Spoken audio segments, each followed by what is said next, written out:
नमस्कार प्यारे विद्यार्थियों, मैं कपिल आपका स्वागत करता हूं आपके अपने YouTube channel KR learning point में।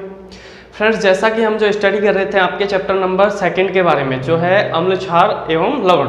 ठीक है, इस चैप्टर को हम कंटिन्यू स्टडी कर रहे थे। तो इसमें हमने लास्ट वीडियोस में क्या क्या पढ़ा, एक बार उनको रिपीट कर लेते हैं। ठीक है, तो हमने जो लास्ट वीडियो में पढ़ा था, हम पढ़ रहे थे उसमें कि अम्ल क्षार के रासायनिक गुणों के बारे में। ठीक है, केमिकल कैरेक्टर्स ऑफ या chemical properties of acid and base. ठीक है, उनको पढ़ा था। तो उनमें हमने पढ़ लिया था अम्लों की और क्षारों की जो क्रिया है, धातु ऑक्साइड कार्बोनेट और बाइकार्बोनेट के साथ रिएक्शंस को पढ़ लिया था।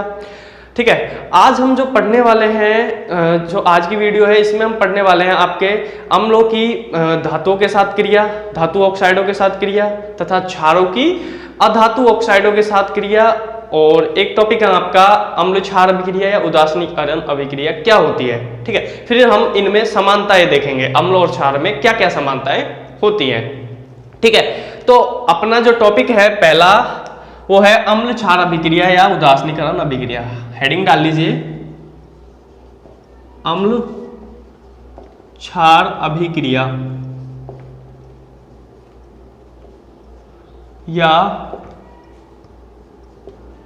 उदासीनीकरण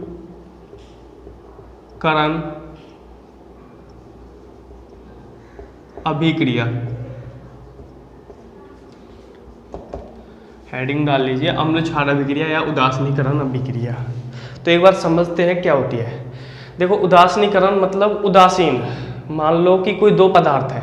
ठीक है, हम ये मार्कर लेते हैं, एक इसका कैप है, एक ये मार्कर है। ठीक है, ये दोनों अलग अलग पदार्थ है मान लो। ठीक है, अब इसमें ये जो पदार्थ है अम्ल है, ये जो पदार्थ है क्षार है। ठीक है, तो अब इस अम्ल के साथ जब इन दोनों को आपस में मिलाया जाता है या इनकी क्रिया कराई जाती है, ठीक है, तो इस अम्ल के द्वारा क्या है, इस क्षार के प्रभाव को निष्क्रिय कर दिया जाता है, समाप्त कर दिया जाता है, और इस क्षार के द्वारा अम्ल के प्रभाव को समाप्त कर दिया जाता है। ठीक है, मतलब दोनों का जो अम्ल और क्षार जो है, दोनों आपस में मिलकर क्या है, एक उदासीन पदार्थ बना लेंगे।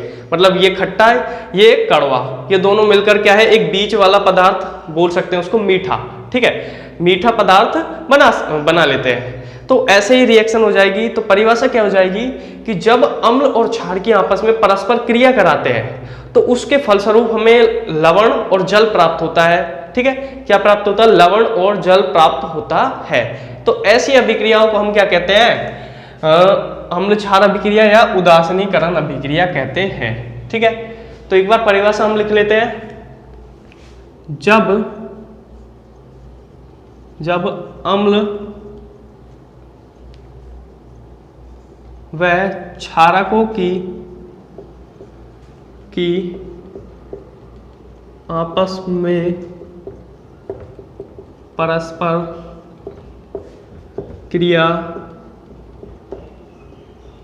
करवाते हैं तो उसके फलस्वरूप लवण व जल प्राप्त होता है, जिसे अम्ल क्षार अभिक्रिया या उदासीनीकरण न्यूट्रलाइजेशन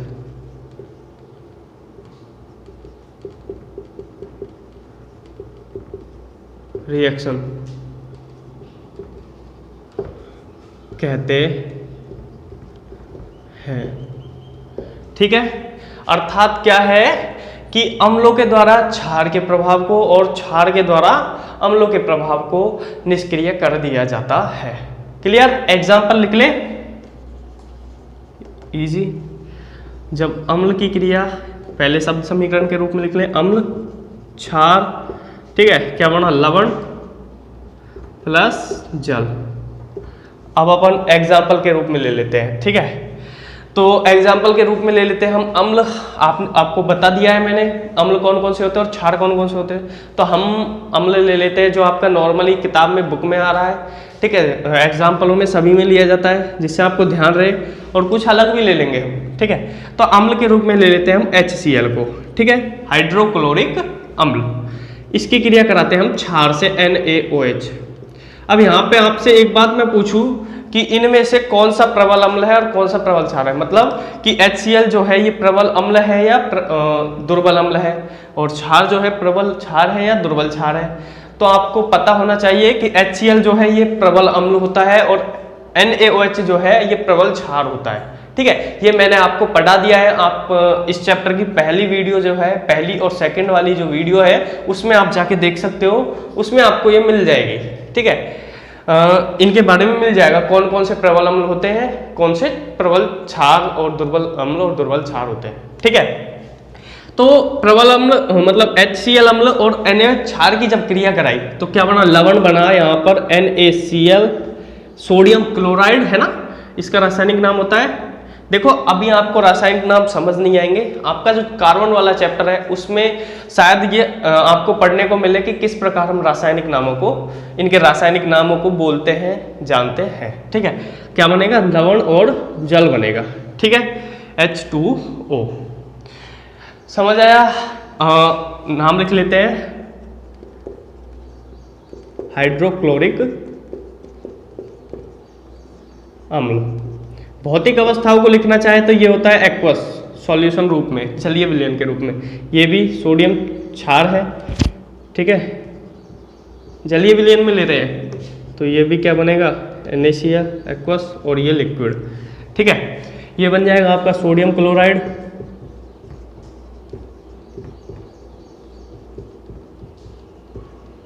और ये जल है ही, ये सोडियम हाइड्रोक्साइड,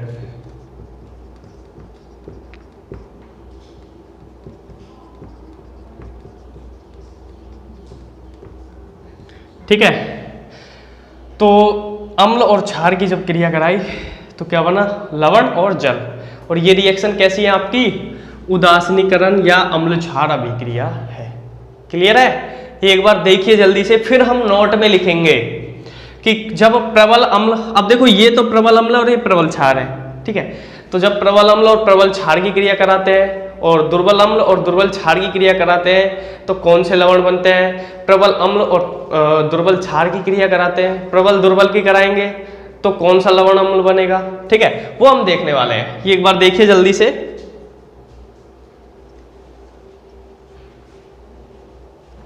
ठीक है। चलो आगे चलते हैं। तो अब आप नोट में लिखिए, देखो जो मैं नोट में लिखा रहा हूं वो एक्स्ट्रा नहीं है, आपकी बुक के ही एक टॉपिक है जो क्या है हम अलग से पढ़ते हैं, ठीक है। जिनको जरूरी होता है वो आपके एग्जाम में भी पूछे जाते हैं, इसीलिए उनको अलग से लिखाया जाता है। ये कुछ टॉपिक से एक्स्ट्रा होते हैं,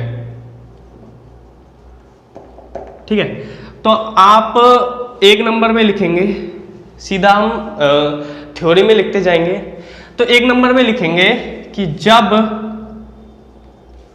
प्रबल अम्ल व प्रबल क्षार की क्रिया कराते हैं तो उदासीन लवण व जल बनता है। समझना आपको, ठीक है। तो एग्जाम्पल लिखे, पहले वही हिंदी में, प्रबल अम्ल प्लस प्रबल क्षार इक्वल टू उदासीन लवण प्लस जल, ठीक है। एग्जाम्पल मैंने कौन कौन से बताए थे आपको, प्रबल अम्ल और प्रबल क्षार के।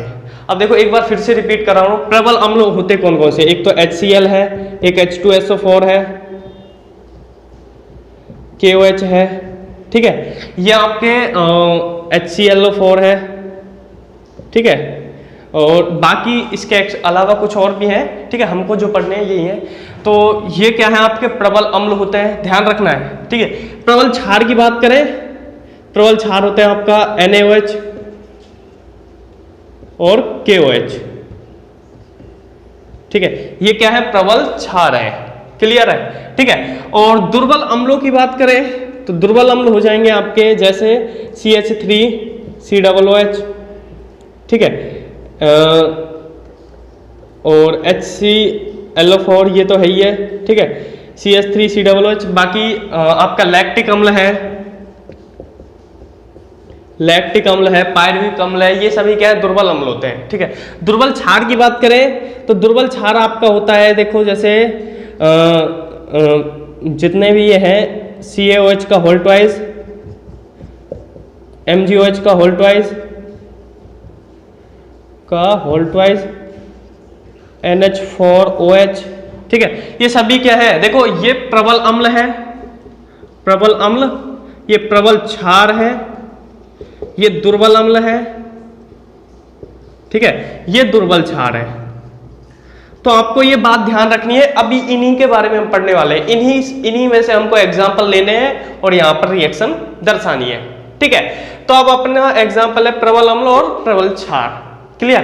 तो प्रबल अम्ल ले लेते हैं हम, इनमें से कोई सा भी एक प्रबल अम्ल ले लीजिए, ठीक है। चलो हम ले लेते हैं KOH को, ले लेते हैं आपका KOH, ठीक है। इसकी क्रिया कराई किससे, सॉरी KOH जो है, ध्यान रखना है आपको, मैंने अम्ल और क्षार की पहचान बताई थी ना, अम्ल H+ आयन देते हैं, लेकिन KOH OH- ये आपका क्षार है, सॉरी ये यहाँ पर गलती हो गई, ठीक है, ध्यान रखना है। तो KOH नहीं है, ठीक है, यहाँ पर हम ले लेते हैं, चलो H2SO4 को ले लेते हैं, यही नहीं लिया, H2SO4 सल्फ्यूरिक अम्ल, इसको बोलते हैं सल्फ्यूरिक अम्ल, ठीक है, इसको लिया। और क्षार ले लेते हैं हम, कौन सा, प्रबल वाला, प्रबल ले लेते हैं KOH, क्या, KOH।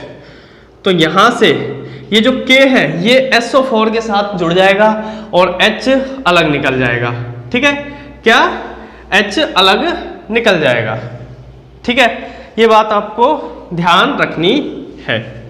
तो यहां से निकल जाएगा KHSO4, ठीक है, प्लस H2O, यहां से 2 हाइड्रोजन 1 ऑक्सीजन, ठीक है, बाकी 1 हाइड्रोजन एक्स्ट्रा था वो जुड़ गया इसके साथ, पोटेशियम बाई सल्फेट, ठीक है।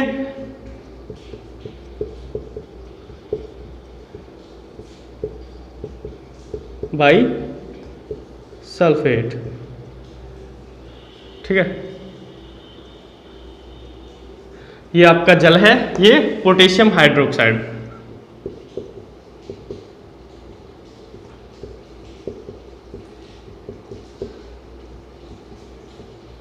क्लियर है, ये आपका एक एग्जाम्पल हो गया। दूसरा लेते हैं इसी का, यहां प्रबल अम्ल लिए थे और प्रबल क्षार, अब ले लेते हैं हम दुर्बल अम्ल और दुर्बल क्षार। तो लिखेंगे जब दुर्बल अम्ल व दुर्बल क्षार की क्रिया कराते हैं, मैं अब ये साफ कर रहा हूं यहां से, ठीक है, आपको ये बात ध्यान रखनी है की क्रिया करवाते हैं तो वही बनेगा भाई, दोनों की जो ताकत है बराबर है भाई, 2 पहलवान है, दोनों ही ताकतवर है, दोनों की ताकत क्या है, समान है, दोनों लड़ेंगे तो क्या है, कोई सा भी नहीं जीतेगा, तो मतलब मैच क्या है उनका, ड्रॉ हो जाएगा, बीच में ही रह जाएगा, ठीक है, ना वो हारेगा ना दूसरा हारेगा, तो एक दूसरे को क्या है वो संतुलित कर देते एक तरह से। तो क्या बनेगा, यहां पर भी उदासीन बना तो यहां पर भी, तो उदासीन लवण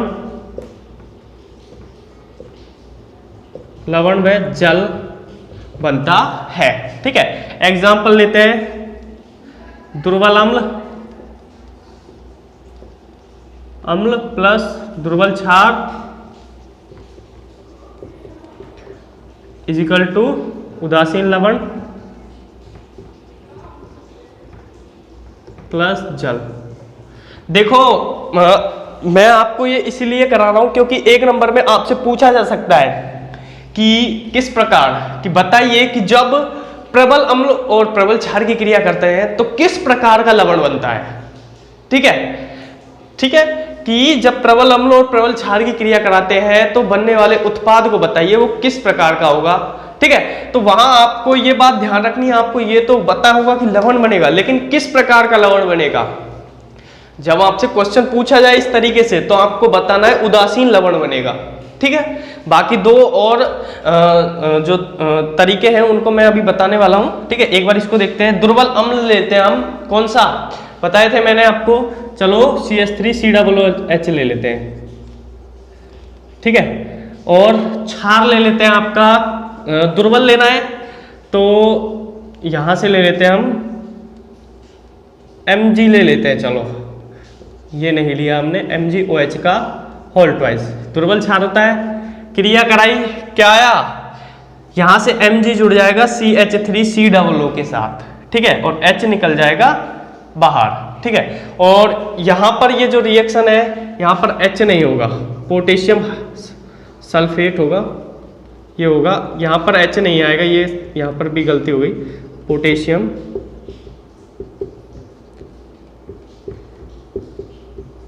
सल्फेट, और यहां पर ये बन जाएगा 2H2O। ठीक है, ठीक है, तो यहां पर ये हो जाएगा K2SO4, क्योंकि देखो अभी अभिक्रिया संतुलित नहीं है, यहां पर हमने ये लगा दिया, ये यहां पर हाइड्रोजन नहीं था। ठीक है, था क्या नहीं था, चलो ये भी लगा देते हैं। अभी ये अभिक्रिया संतुलित नहीं है। ठीक है, क्यों नहीं है, क्योंकि यहां पर हाइड्रोजन 2 है, 2 और 1 3 है, लेकिन इधर 4 हो रहे हैं। ठीक है, सल्फेट 1 है, चलो वो 1 है, के कितने हैं, पोटेशियम 2 है, इधर 1, इधर 2 है, इधर 1 है, तो इनको पूरा करने के लिए हम क्या है, इधर 2 लगा देंगे, तो 2 पोटेशियम हो गए, इधर 4 हाइड्रोजन थे, 2 ये हो गए, 4 ये हो गए, और 2 ऑक्सीजन हो गए, और 2 ही इधर हो गए। ठीक है, इस प्रकार थी, वहां पर एक मिस्टेक हो गई। ठीक है, तो आपको ध्यान रखनी है। तो यहां से CH3COO जो है Mg के साथ जुड़ जाएगा और 2H2O बाहर निकल जाएगा। ठीक है, तो यहां हो जाएगा आपका CH3COO Mg प्लस 2H2O। तो ये जो लवण है ये जो कैसा है, ये तो आपका भाई उदासीन लवण है, ये भी उदासीन लवण है। ये है आपका मैग्नीशियम हाइड्रोक्साइड,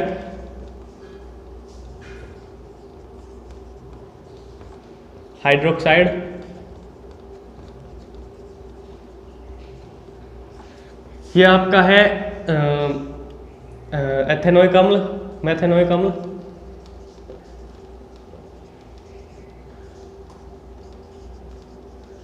ये आपका हो गया मेथ, हाँ ये जल हो गया, और ये कैसा है, उदासीन लवण है।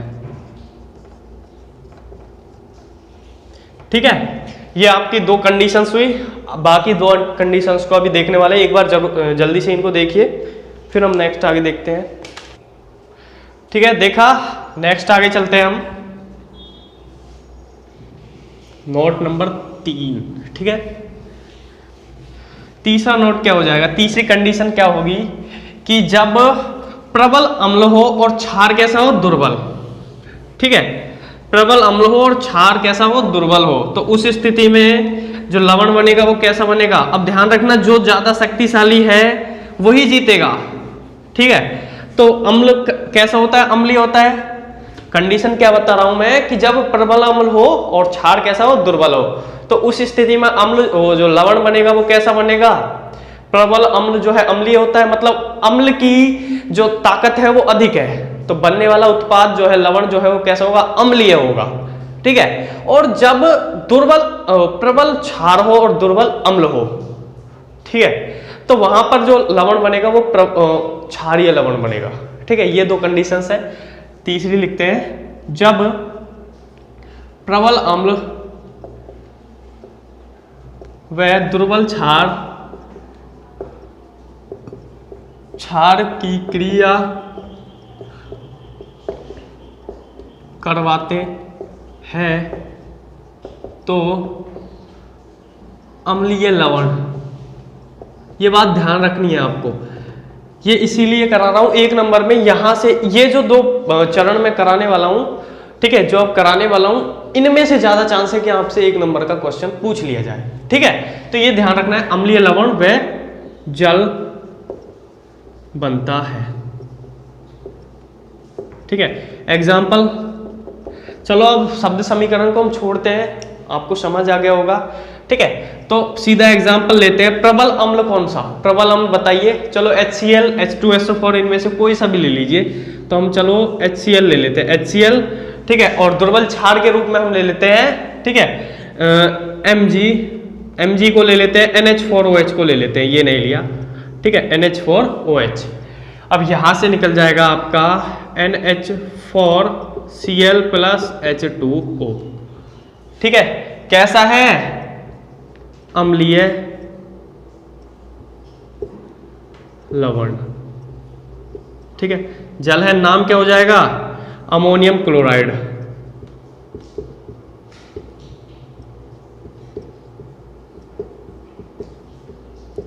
ठीक है, अमोनियम हाइड्रोक्साइड।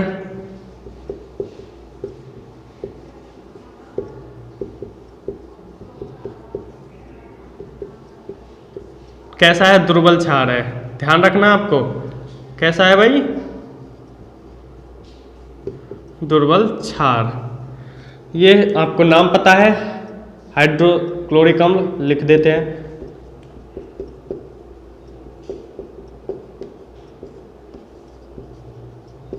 कैसा है, प्रबल अम्ल है। ठीक है, तो अम्ल की जो ताकत है, वो जो अम्लीयता है वो अधिक है क्षार की तुलना में, तो इसी कारण जो लवण बना वो कैसा बना, अम्लीय है। ठीक है, ये कंडीशन समझ आई। अगला चौथी कंडीशन है, अब यहाँ पर प्रबल अम्ल की जगह हम ले लेंगे दुर्बल अम्ल, और दुर्बल क्षार की जगह हो जाएगा प्रबल क्षार। ठीक है, लिखते हैं, जब दुर्बल अम्ल व प्रबल क्षार की आपस में क्रिया करवाते हैं तो बनने वाला लवण क्षारीय होगा। ठीक है, एग्जाम्पल लिखते हैं। ठीक है, दुर्बल अम्ल कौन सा हो जाएगा, मैंने आपको बताया था CH3, वही ले लेते हैं, सबको समझ आएगा। देखो ये एग्जाम्पल आपको बुक में नहीं मिलेंगे, लेकिन इनके बारे में थोड़ा थोड़ा बता रखा है कि प्रबल अम्ल क्या होते हैं, वो सॉरी अम्लीय लवण क्या होते हैं, क्षारीय लवण क्या होते हैं, तो इसीलिए ये हमको पढ़ने जरूरी थे, क्वेश्चन पूछा जा सकता है। ठीक है, CH3COOH प्लस प्रबल अम्ल, प्रबल अम्ल आपका NaOH KOH, ये कोई सा भी ले लेते, चलो NaOH ले लेते, सोडियम हाइड्रोक्साइड। ठीक है, तो यहाँ से निकल जाएगा आपका, देखो CH3COO जो है Na के साथ जुड़ जाएगा और H2 अलग निकल जाएगा, CH3COO Na plus H2O।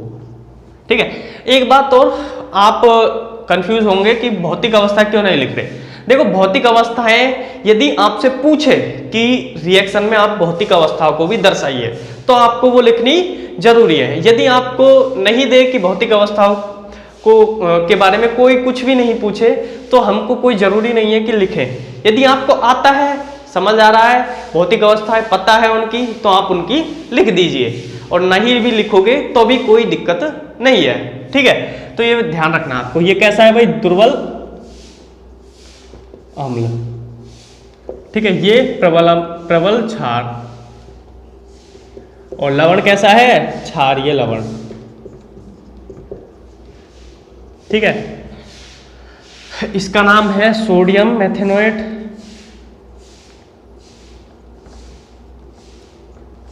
Ethanoate. ठीक है, इसका है सोडियम हाइड्रोक्साइड, सोडियम हाइड्रोक्साइड। इसका है मेथेनोइक अम्ल।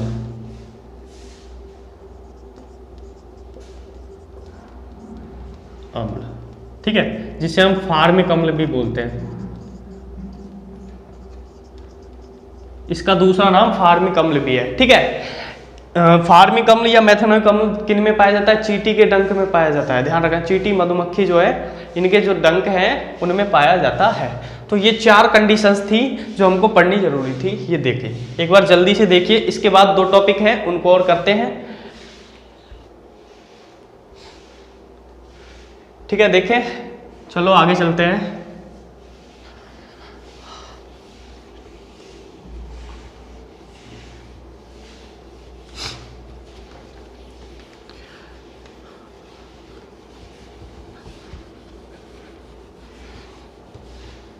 हम पढ़ रहे हैं क्या? अम्ल क्षारों के गुणों को, ठीक है। तो अब गुणों का कौन सा नंबर है, कौन से नंबर का गुण पढ़ने वाले हैं? चलो 5वें नंबर का, ठीक है।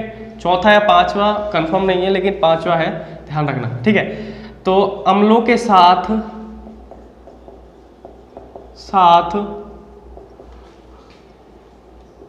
धातु ऑक्साइडों की क्रिया।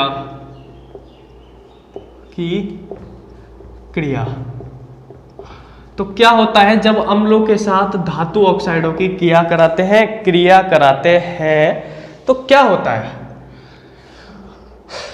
तो भाई क्या होता है? तो अब ये देखो हम पढ़ते हैं। तो देखो, जब अम्लों के साथ किनकी? धातु ऑक्साइडों की क्रिया कराते हैं। किनकी? अम्ल के साथ किसकी? धातु ऑक्साइड की क्रिया कराते हैं तो क्या बनेगा? लवण तो बनेगा ही। भाई देखो ध्यान रखना, धातुएं जो है वो क्षारीय होती है, ठीक है। तो लवण बनेगा, जल बनेगा, ठीक है। ये तो आपके बनते हैं, नॉर्मल सी है, सब में कॉमन उत्पाद बन रहा है, ठीक है। एग्जाम्पल जैसे हम देखना चाहें तो एक बार लिख लेते हैं, साथ के साथ एग्जाम्पल देख लेंगे,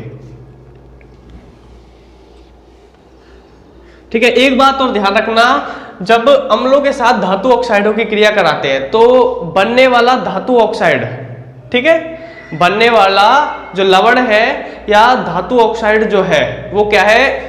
क्षारीय प्रवृत्ति का होता है, क्योंकि धातु क्षारीय प्रवृत्ति की होती है, ठीक है। भाई आपका आयरन है, जितने भी मेटल है वो सभी क्षारीय प्रवृत्ति के होते हैं, ठीक है। तो बनने वाला जो धातु ऑक्साइड है, जो लवण बनेगा, ठीक है, वो कैसा होगा? क्षारीय प्रवृत्ति का होगा। ये बात ध्यान रखनी है। तो लिखते हैं, जब अम्लों के साथ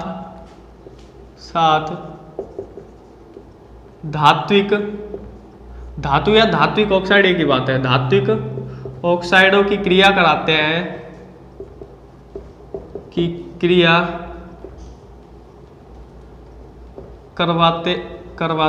हैं तो उसके फलस्वरूप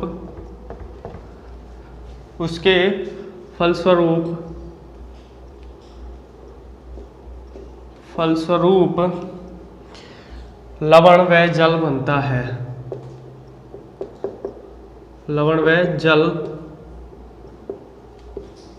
बनता है। एरो में लिखेंगे, तथा अभिक्रिया में या में बनने वाला धात्विक ऑक्साइड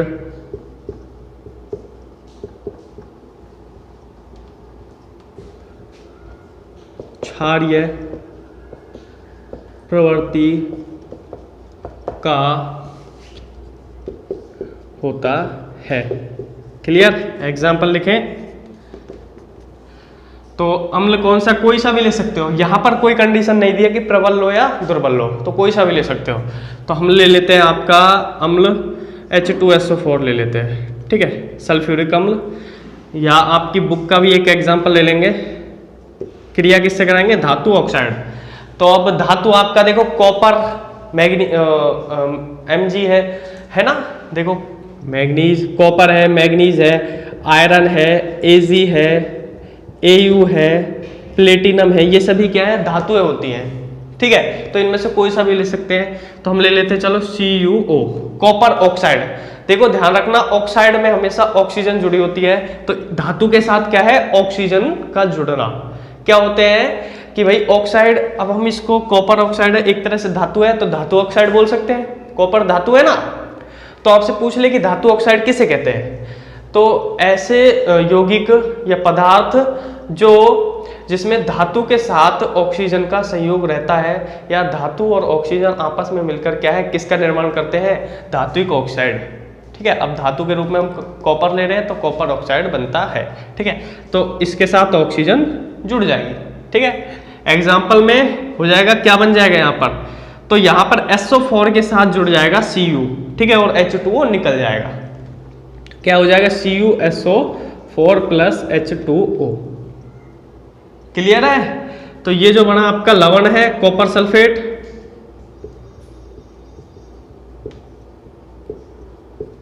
ये कॉपर ऑक्साइड,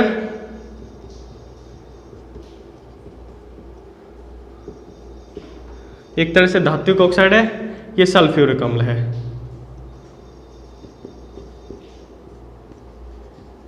ठीक है, एक और एग्जांपल ले लेते हैं, बुक का HCl प्लस आपका एक क्या हो जाएगा, HCl और कॉपर ऑक्साइड या धातु ऑक्साइड, चलो यहाँ ले लेते हैं MgO। ठीक है, MgO ले लेते हैं, कॉपर ऑक्साइड ऊपर ले लिया तो यहाँ MgO ले लेते हैं, कोई और भी FeO ले लेते हैं, कोई सी भी धातु ले लीजिए आप। चलो ठीक है, FeO ले लेते हैं, चलो फेरस ऑक्साइड, तो यहाँ से निकल जाएगा FeCl, ये जो Fe है वो Cl के साथ जुड़ जाएगा और H2O निकल जाएगा, तो यहाँ पर हम 2HCl लगा देंगे, तो यहाँ पर FeCl2 हो जाएगा क्योंकि 2 क्लोरीन है। ठीक है, FeCl2 प्लस H2O। देखो यहाँ पर 2 क्यों लगाया है, क्योंकि यहाँ पर अभिक्रिया हमको संतुलित करनी थी। अभी चलो हम हटा देते हैं, अब कर लेंगे संतुलित। अभी तो ये असंतुलित है, अब हमको ये क्या करनी है, संतुलित करनी है। कैसे कि यहाँ पर 2 हाइड्रोजन है, हाइड्रोजन इधर कंप्लीट, इधर भी 2 है, क्लोरीन 2 है, इधर 2 है ना, और इधर 1 ही है, तो इसको पूरा करने के लिए भाई यहाँ पर 2 लगा देंगे। क्लियर है। ठीक है, यहाँ पर आयरन 1 है, आयरन 1 है। ठीक है, ऑक्सीजन 1 है, 1 हो जाएगा। तो ऐसे हमारी अभिक्रिया क्या है, कंप्लीट है। ठीक है, तो ये क्या है आपका हाइड्रोक्लोरिक अम्ल है, आपको पता है। ठीक है, अम्ल, चलो नाम लिख देते हैं हाइड्रोक्लोरिक अम्ल। ये आपका आयरन ऑक्साइड है,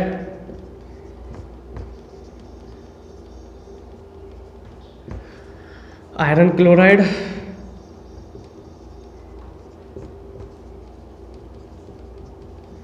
तो ये हुआ आपका धातु ऑक्साइडों के साथ अम्लों की क्रिया। ठीक है, अब आपसे यदि ये पूछा जाए कि बताइए कि जो अम्ल है वो क्षार जो है वो धातु ऑक्साइडों के साथ क्रिया करते हैं या नहीं है, तो आपका आंसर वहां पर होना चाहिए कि क्षार जो है वो धातु ऑक्साइडों के साथ क्रिया नहीं करते हैं। ठीक है, ये बात आपको ध्यान रखनी है। तो ये केवल अम्लों के साथ ही पढ़नी थी, नोट में लिख लेंगे। ठीक है, आगे नोट में लिख लेंगे, चाहे यहीं पर आप लिख लेते हैं, चलो यहां लिख लेते हैं नोट, क्षार धातु ऑक्साइडों के साथ किसी भी प्रकार की अभिक्रिया नहीं कर दर्शाते, प्रकार की अभिक्रिया नहीं दर्शाते हैं। क्लियर है। ठीक है, एक बार देखिए जल्दी से।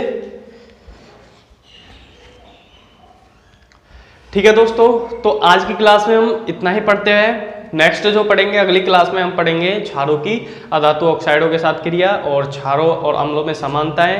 ठीक है, और जब इनको जल में घोला जाता है अम्ल क्षारों को तो क्या होता है। ठीक है, वो हम आगे नेक्स्ट वीडियो में पढ़ने वाले हैं। दोस्तों यदि वीडियो अच्छी लगी हो तो like comment share and subscribe कर दें। ठीक है, करना ना भूलें और अपने दोस्तों को बताइए जिससे क्या है वो भी इन नोट्सों का लाभ ले सकें। ठीक है दोस्तों, धन्यवाद दोस्तों।